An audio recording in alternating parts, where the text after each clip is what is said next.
Good. Wow. That was the best one yet. Thought you were gonna take that branch out back there.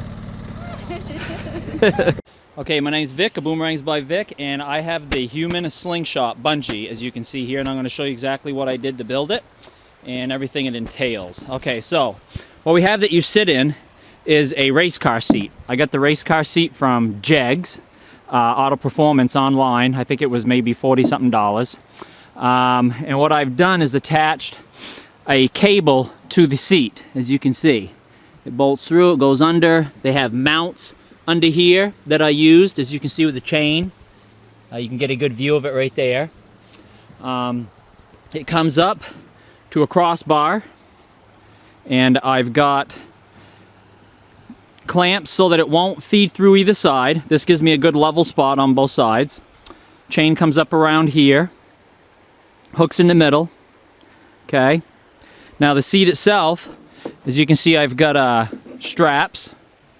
This one goes up around the body, goes through these loops I got attached in the back for adjustments, and the adjustments go down for the height of the person that's sitting in it. So if you're really heavy, I don't need to add weight to the chair. If you're really light, I put weight in the chair so that you don't get jerked around as much. And these are for the height of the person's shoulders. Okay, now they come up in through to my clevises. Now, these are very, very, very strong. And you can see what I've done is I've got bungees. These are six of these bungees on each side, and they're 1/2 inch bungee, very expensive stuff. They go through, I loop them back around, and they're clamped with these heavy duty clamps that are 3/4 inch. Okay, you can see how it goes around and loops through the here.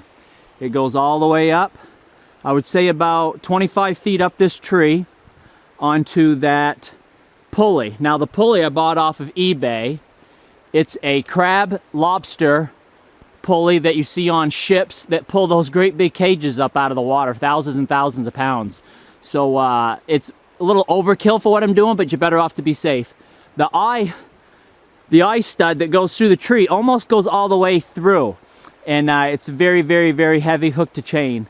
That comes all the way back down the tree, and you can see I've got eye hooks. I got one here, another one there, another one there, and another one there, and another one all the way bottom of the tree.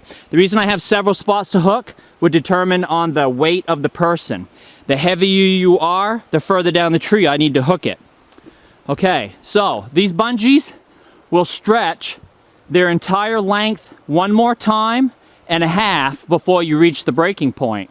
So you want to measure it out, what they are loose, and then measure how far out you can go before you hit that spot, and make sure that you're in that limit and you don't go past it.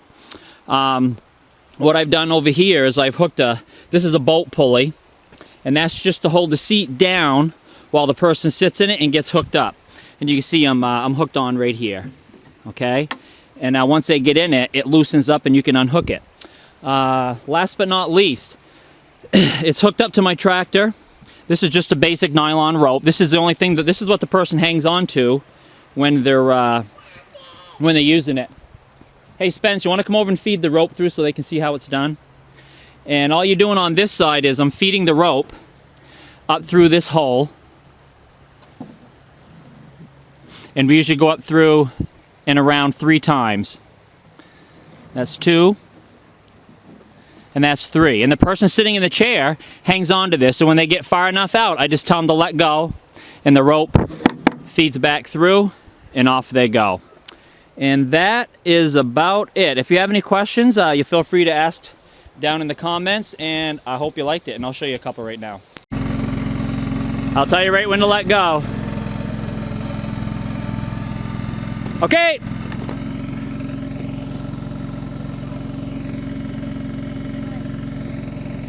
Is that better? Here we go. Good. Oh. That was a good one. Yeah, that was the best one yet.